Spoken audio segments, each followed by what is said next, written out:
Hello friends. आज के इस क्लास में आप सभी के लिए सुनिए हिंदी पैडागोजी का 30 क्वेश्चन पढ़ाएंगे। इसमें फ्रेंड्स क्वेश्चन पहले पूछा गया है और उसी पर आधारित क्वेश्चन पढ़ाने वाले हैं। आने वाले exam friends same to same question match करेगा, ठीक है। 30 क्वेश्चन पूरा का पूरा पढ़ लीजिएगा और जितना भी क्वेश्चन का आंसर याद होगा आपको कमेंट करना है। तो चलिए क्लास को स्टार्ट करते हैं। आज के यहाँ पे पहला क्वेश्चन है, रचनात्मक लेखन में लेखक निम्नलिखित में से कौन सा कार्य मुख्य रूप से करता है। रचनात्मक लेखन में लेखक जो होता है वह मुख्य रूप से कौन सा काम करेगा। चलिए हम लोग ऑप्शन पढ़ते हैं। हूबहू नकल करता है, बिल्कुल गलत हो जाएगा। रचनात्मक लेखन में लेखक नकल नहीं करता, गलत हो गया। नियमों को रटता है, गलत बात है। बिना सोचे समझे लिख देगा, ये भी गलत हो गया। आंसर यहाँ पे डी है। विषय की पूरी जानकारी प्राप्त कर तथ्यों को एकत्र करता है तथा अपने शब्दों में लिखता है। जो लोग भी यहाँ पे डी लगा दिए हैं बिल्कुल सही जवाब है। आसान क्वेश्चन था और देखते हैं कि 30 में 30 किसका सही होता है, ठीक है। कमेंट करिएगा। अगला, भाषा अधिगम। भाषा अधिगम से क्या तात्पर्य है, भाषा अधिगम से क्या मतलब है बताइए। ठीक है जी, 30 में 30 या 30 में 29 अगर आपका आता है तो कमेंट करिए। जो भी स्कोर आता है ना आप कमेंट करिएगा, ठीक है।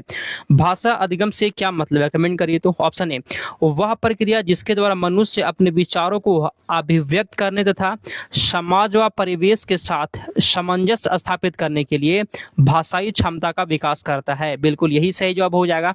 जो लोग भी ए लगा दिए हैं बिल्कुल सही जवाब है। चलिए आगे चलते हैं 3 नंबर क्वेश्चन की ओर। संज्ञानात्मक अधिगम सिद्धांत के अंतर्गत मनुष्य के भाषाई अधिगम के संबंध में क्या सत्य है, कमेंट करिए। तो मनुष्य के भाषाई अधिगम के संबंध में क्या सही दिया गया है। चलिए फ्रेंड्स कमेंट करिए। ऑप्शन ए, मनुष्य भाषा यंत्र के साथ ही जन्म होता है और समाज की कोई भूमिका नहीं होती है। बिल्कुल फ्रेंड्स ये गलत हो गया। समाज की कोई भूमिका नहीं होती है, ये कहना बिल्कुल गलत है। समाज की भूमिका होता है, ठीक है। बी, मनुष्य का भाषाई अधिगम समाज के बीच होता है। बिल्कुल सही। जो भाषा जो सीखा जाता है ना वो समाज के बीच में रहकर, और वह भाषा यंत्र के साथ जन्म लेता है। बिल्कुल ये सही जवाब है। ऑप्शन नंबर बी हो जाएगा, ठीक है। चलिए अगला क्वेश्चन 4 नंबर क्वेश्चन, संज्ञानात्मक उपागम अधिगम को किस प्रकार की प्रक्रिया मानता है। संज्ञानात्मक उपागम जो है अधिगम को किस प्रकार की प्रक्रिया मानता है। 4 नंबर क्वेश्चन का बताइए। चलिए ऑप्शन नंबर ए, निष्क्रिय। निष्क्रिय फ्रेंड्स कभी भी गलत होगा। निष्क्रिय हमेशा नहीं, निष्क्रिय हमेशा गलत होता है। सक्रिय होना चाहिए सही, ठीक है। केवल अनुकरण पर आधारित, गलत हो जाएगा फ्रेंड्स। आंसर यहाँ पे फ्रेंड्स आपका सी हो जाएगा। सक्रिय व गतिशील प्रक्रिया होता है। ऑप्शन नंबर सी हो गया आपका। चलिए 5 नंबर क्वेश्चन है कि लेखन कौशल राइटिंग स्किल का वास्तविक अर्थ निम्नलिखित में से क्या है। राइटिंग स्किल का वास्तविक अर्थ निम्नलिखित में से क्या होता है, पास के बताइए। लेखन कौशल का वास्तविक अर्थ निम्नलिखित में से क्या होता है। ऑप्शन नंबर ए, सुंदर अक्षरों में सुलेख लिखना। बी, किसी भाषा विशेष में स्वीकृत लिपि व प्रतीकों के माध्यम से विचारों व भावों को लेखनीबद्ध करने की कुशलता। जो लोग भी यहाँ पे बी लगा दिए आपका सही जवाब है। आगे चलते हैं हम लोग 6 नंबर क्वेश्चन की, ठीक है फ्रेंड्स। पूरा का पूरा क्वेश्चन आप पढ़िएगा, ठीक है। पूरा का पूरा क्वेश्चन आपको पढ़ना है। अगला, लेखन शिक्षण से छात्रों में किस प्रकार की कुशलता विकसित होती है। लेखन शिक्षण से किस प्रकार की कुशलता विकसित होती है। चलिए बी पढ़िए, छात्र केवल सुनकर लिखने में निपुण हो जाते हैं, गलत हो जाएगा। छात्र बिना समझे पूरी पुस्तक की कॉपी कर सकता है, ये भी गलत है। यहाँ पे फ्रेंड 6 नंबर क्वेश्चन का ए पढ़िए, छात्र सोचने व निरीक्षण करने के उपरांत अपने भावों को एक रूप में व्यक्त करता है। ऑप्शन नंबर यहाँ पे ए बिल्कुल सही जवाब है। 7 नंबर क्वेश्चन, कक्षा में शिक्षार्थियों को किसी मेले का दृश्य का वर्णन करने के लिए कहना उनमें से किस भाव को प्रकट करता है। केवल रटने का भाव, रटना हमेशा गलत होगा फ्रेंड्स, रटना नहीं। केवल कल्पना का भाव, केवल फ्रेंड्स हमेशा गलत होता है। अब बताइए, ठीक है फ्रेंड्स। आंसर यहाँ पे सी हो जाएगा, विश्लेषण का भाव। ऑप्शन नंबर यहाँ पे सी आपका सही जवाब है। अगला क्वेश्चन 8 नंबर, कक्षा में संप्रेषणात्मक कार्यों मतलब कक्षा में संप्रेषणात्मक कार्यों का अभ्यास कराने का मुख्य उद्देश्य क्या होता है। चलिए ऑप्शन नंबर ए, शिक्षार्थियों केवल शांत बैठना सिखाना, गलत हो जाएगा। केवल परीक्षा में अच्छे अंक दिलाना, ये भी गलत है। पाठ्य पुस्तक के अध्यायों को जल्दी समाप्त करना, ये भी गलत है। आंसर यहाँ पे बी हो जाएगा, शिक्षार्थियों को समाज में बेहतर प्रदर्शन के समर्थ बनाना। और 8 नंबर क्वेश्चन का यहाँ पे आपका बी हो जाएगा। आगे चलते हैं 9 नंबर। निर्देशित रचना को किस स्तर पर कला शिक्षा के साथ समाहित करके प्रस्तुत करना चाहिए? केवल उच्च माध्यमिक स्तर पर, यह भी गलत है। बिना किसी वयस्क के स्तर पर, यह भी गलत है। चलिए 9 का बताइए आंसर। वयस्क के स्तर पर जिसमें रेखांकन, चित्रकला, अभिनय, कहानी सुनना आदि शामिल हो। तो फ्रेंड्स ये बिल्कुल सही जवाब हो जाएगा, ऑप्शन नंबर सी है। चलिए 10 नंबर क्वेश्चन। गहन पठन का मुख्य उद्देश्य क्या होता है? गहन पठन, पठन से एक क्वेश्चन ना रहता ही रहता है, ठीक है। गहन पठन का उद्देश्य क्या होता है? केवल मनोरंजन के लिए बहुत तेजी से पढ़ना, ये नहीं है। गहन पठन में क्या होता है? विषय वस्तु का गहराई से अध्ययन करना, गहराई से अध्ययन करना, ताकि पाठक भाव के साथ पूर्ण तादात्म्य कर सके। बिल्कुल फ्रेंड्स ये सही जवाब है। गहन पठन में क्या होता है? वो किसी भी विषय वस्तु को गहराई से अध्ययन किया जाता है गहन पठन में। चलिए आगे चलते हैं अगले क्वेश्चन की ओर, 11 नंबर क्वेश्चन, ठीक है। चलिए फ्रेंड्स 11 नंबर क्वेश्चन यहाँ पे है। 11 नंबर क्वेश्चन है ना, हाँ चलिए ये वाला। तो फ्रेंड्स यहाँ पे अगला क्वेश्चन कहता है कि एक शिक्षण युक्ति के रूप में बहुभाषिकता का क्या अर्थ होता है? एक शिक्षण युक्ति के रूप में बहुभाषिकता का क्या अर्थ है? बहुभाषिकता का मतलब क्या होता है? ऑप्शन ए, कक्षा में केवल एक ही मानक भाषा का प्रयोग, गलत हो जाएगा। मातृभाषा का प्रयोग से रोक देंगे, ये भी गलत है। सी पढ़िए। बहुभाषिकता का अर्थ है कि कई भाषाओं का शिक्षण तथा बहुभाषी कक्षों में सभी बच्चों को अपनी भाषा में बोलने का अवसर देना। ऑप्शन नंबर सी हो गया आपका। चलिए फ्रेंड्स 12 नंबर यहाँ पे क्वेश्चन कहता है कैथरीन ओकानर के अनुसार वाचन या पठन मतलब रीडिंग किस प्रकार की क्रिया होती है? रीडिंग जो होता है वह किस प्रकार की क्रिया है? 12 का फ्रेंड्स कमेंट करिए। एक अत्यंत सरल और केवल यांत्रिक प्रक्रिया, केवल जहां भी रहेगा गलत हो जाएगा, ठीक है। यहाँ पे डी में देखिए, यह केवल ध्वनि उत्पन्न करने की क्रिया है, गलत हो जाएगा फ्रेंड्स। बी पढ़िए, बी आंसर यहाँ पे हो जाएगा। यह एक जटिल अधिगम प्रक्रिया है जिसमें दृश्य और श्रव्य सर्किटों का मस्तिष्क के अधिगम केंद्र से संबंध निहित है। ऑप्शन नंबर यहाँ पे बी सही जवाब है। चलिए आगे चलते हैं 13। भाषा अधिगम में एक युक्ति के रूप में कहानी सुनाने का मुख्य उद्देश्य क्या होता है? कहानी सुनाने का, चलिए फ्रेंड्स कमेंट करिए तो कहानी सुनाने का उद्देश्य क्या है? डी वाला ऑप्शन पढ़िए। कठिन शब्दों का रटना, वर्तनी रटना, गलत है। छात्र को केवल सुनाने का प्रयास करना, कहानी फ्रेंड्स इसलिए सुनाते हैं कि बच्चा सो जाए, ये तो और गलत है। आगे बढ़ते हैं। चलिए 13 का आंसर कौन देगा जी? ऑप्शन बी, शिक्षार्थियों को नैतिक शिक्षण देना, मनोरंजन के साथ समसामयिक जीवन को समझने व अपनी भूमिका देखने में मदद करना। ऑप्शन नंबर ए हो जाएगा, ठीक है। चलिए अगला क्वेश्चन यहाँ पे 14 नंबर। पूरक पठन सामग्री का मुख्य उद्देश्य क्या विकसित करना होता है? बताइए, पूरक पठन सामग्री का मुख्य उद्देश्य क्या विकसित करना होता है? कमेंट करिए तो। लेखन की गति बढ़ाना, केवल, गलत हो जाएगा। नियमों को रटना, गलत है। केवल चित्रकारी, केवल जहां भी रहेगा गलत हो जाएगा। आंसर यहाँ बी पढ़िए। द्रुत गति से पठन की योग्यता का विकास करना, तेजी से पढ़ने और समझना, ठीक है जी। तेजी से पढ़ना और समझने की योग्यता का विकास करना। ऑप्शन नंबर बी हो जाएगा आपका। चलिए 15 नंबर क्वेश्चन। कविता की शिक्षा देते समय शिक्षक को किस बात पर जोर नहीं देना चाहिए? कविता की शिक्षा देते समय शिक्षक को किस बात पर जोर नहीं देना चाहिए? नहीं देना चाहिए इसमें मतलब आपको नेगेटिव खोजना है, ठीक है। 15 का बताइए। सी पढ़ते हैं। कविता में प्रयुक्त व्याकरण पर अत्यधिक जोर देने से आप जो है ना व्याकरण पर अत्यधिक जोर देंगे क्या? नहीं, यही आपको नहीं करना है। आंसर यहाँ पे सी हो जाएगा, ठीक है। यही नेगेटिव है जी, आप व्याकरण पर अत्यधिक जोर नहीं दे सकते हैं। चलिए आगे चलते हैं 16। जब भाषा बोलने वाले में दूसरी भाषा के शब्दों और वाक्यों का प्रयोग समान रूप से देखा जाता है तो इसे क्या कहते हैं? फिर से पढ़िए। जब भाषा बोलने वालों में दूसरी भाषा के शब्दों और वाक्यों का प्रयोग सामान्य रूप से देखा जाता है, इसे क्या कहते हैं? भाषा संचरण, भाषा का ह्रास, व्याकरण का उल्लंघन या फिर मूक अवधि। 16 का ऑप्शन नंबर ए हो जाएगा। इसे क्या कहते हैं? भाषा संचरण कहते हैं।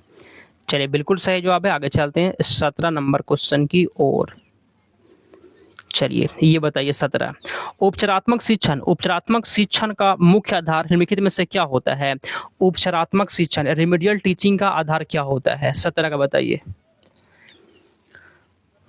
वार्षिक परीक्षा परिणाम गलत है। निदानात्मक प्रक्रिया ये आपका सही हो जाएगा। ठीक है जी। उपचारात्मक शिक्षण का मुख्य आधार क्या होता है? निदानात्मक प्रक्रिया, ऑप्शन नंबर बी हो जाएगा। आगे चलते हैं 18। रचनात्मक लेखन की रोचकता या निरस्ता मुख्य रूप से किस बात पर निर्भर करती है? रचनात्मक लेखन की रोचकता किस बात पर निर्भर करती है? 18 का फ्रेंड्स कमेंट करिए। पुस्तक के कागज की गुणवत्ता पर गलत हो जाएगा। लेखक की लिखावट की सुंदरता पर गलत हो जाएगा। केवल परीक्षा के अंकों पर गलत हो जाएगा। ऑप्शन ए, वह पढ़ने वालों के सामने उन दृश्यों को कितना जीवंत कर पाता है, बिल्कुल यहाँ पे सही जवाब है। ठीक है जी। रचनात्मक लेखन की रोचकता किस बात पर निर्भर करता है? कि वह पढ़ने वाले के सामने उन दृश्यों को कितना जीवंत कर पाता है।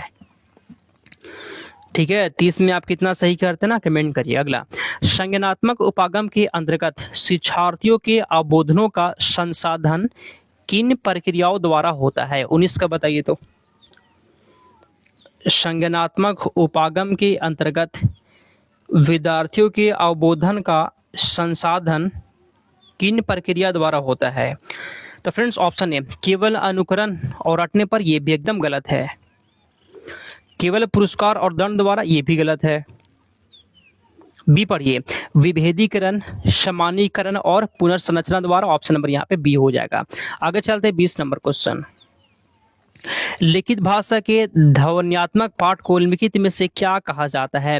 लिखित भाषा के ध्वन्यात्मक पाठ को क्या कहा जाता है? कमेंट करिए। तो लिखित भाषा के ध्वन्यात्मक पाठ को क्या कहते हैं? इसे कहते हैं मौखिक पठन कहते हैं। ऑप्शन नंबर यहाँ पे हो जाएगा। इसे क्या कहते हैं? मौखिक पठन कहते हैं। चलिए 21 नंबर क्वेश्चन है, किसी लिखित सामग्री को अर्थ समझते हुए पढ़ना क्या कहलाता है? किसी भी लिखा हुआ चीज को अर्थ समझकर पढ़ना क्या कहलाता है? केवल अक्षर को देखना गलत है। चलिए किसका बताइए। केवल नकल करना गलत है। निष्क्रिय सुनना गलत। आंसर यहाँ पे आपका बी हो जाएगा, वाचन या पठन। ठीक है फ्रेंड्स, ऑप्शन नंबर बी है। 22 नंबर क्वेश्चन, वाचन के मुख्य रूप से दो प्रकार कौन कौन से माने जाते हैं? वाचन का दो प्रकार मुख्य रूप से कौन कौन सा होता है? चलिए 22 का बताइए। तो फ्रेंड्स वाचन का दो प्रकार होता है, सस्वर वाचन और मौन वाचन। ठीक है जी। सस्वर वाचन मतलब होता है जोर जोर से पढ़ना। मौन वाचन का मतलब होता है फ्रेंड्स मन में पढ़ना, मतलब बिना आवाज के, मतलब धीरे धीरे पढ़ना। ठीक है। चलिए आगे चलते हैं 23 नंबर क्वेश्चन की ओर। 23 नंबर यहाँ पे क्वेश्चन है, गंभीर वाचन और द्रुत वाचन निम्नलिखित में से किसके दो प्रकार हैं? गंभीर वाचन और द्रुत वाचन किसके दो प्रकार होते हैं? 23 नंबर क्वेश्चन का बताइए। तो फ्रेंड्स ये जो होता है 23 का कमेंट करिए जी। देखिए गंभीर वाचन और द्रुत वाचन ये दोनों जो होता है फ्रेंड्स ये किसके होता है? केवल मौन वाचन के फ्रेंड्स ये प्रकार होते हैं। ठीक है जी। ऑप्शन नंबर ए हो गया। 24 नंबर, वाचन मतलब पठन होता है। पठन के प्रमुख उद्देश्यों में निम्नलिखित में से कौन सा शामिल है? पठन के प्रमुख उद्देश्यों में कौन सा शामिल है? 24 का बताइए। पठन के प्रमुख उद्देश्यों में कौन सा शामिल है? 24 का आंसर यहाँ पे क्या होगा? आनंद लेने के लिए पढ़ना व साहित्य का ज्ञान प्राप्त करना। देखिए पठन के बारे में दिया गया है। सीखी हुई भाषा का अभ्यास करना, पठन या वाचन कौशल का विकास करना तथा वाचन की गति को समृद्ध बनाना। उपयुक्त सभी, आंसर यहाँ पे उपयुक्त सभी हो जाएगा। ठीक है। चलिए 24 क्वेश्चन हो गया। आगे चलते हैं 25 नंबर, पाठ्यक्रम का एक व्यापक रूप जो व्यवस्थित एवं विस्तारपूर्ण होता है उसे क्या कहते हैं? पाठ्यक्रम का एक व्यापक रूप जो व्यवस्थित एवं विस्तारपूर्ण होता है उसे क्या कहते हैं? 25, इसे कहते हैं पठन सामग्री। ऑप्शन नंबर यहाँ पे सी हो जाएगा। चलिए 26 नंबर क्वेश्चन, लिखित रचना करने से पूर्व बच्चों को किसका अभ्यास होना अत्यंत महत्वपूर्ण और सरल माना गया है?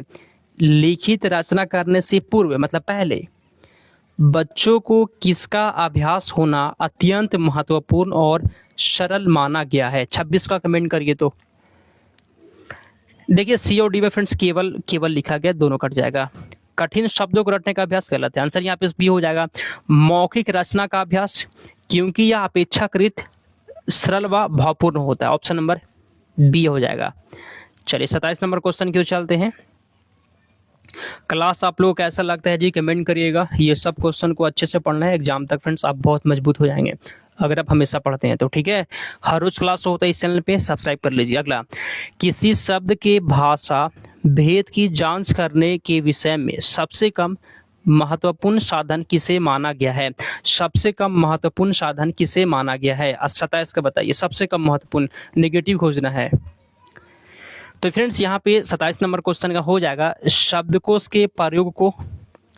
पहला क्वेश्चन पढ़ते हैं, किसी शब्द के भाषा भेद की जांच करने के विषय में सबसे कम महत्वपूर्ण साधन किसे माना गया है? सबसे कम महत्वपूर्ण साधन वास्तविक समाद को, ये फ्रेंड्स कम नहीं है, वास्तविक समाद होना चाहिए, कम नहीं है।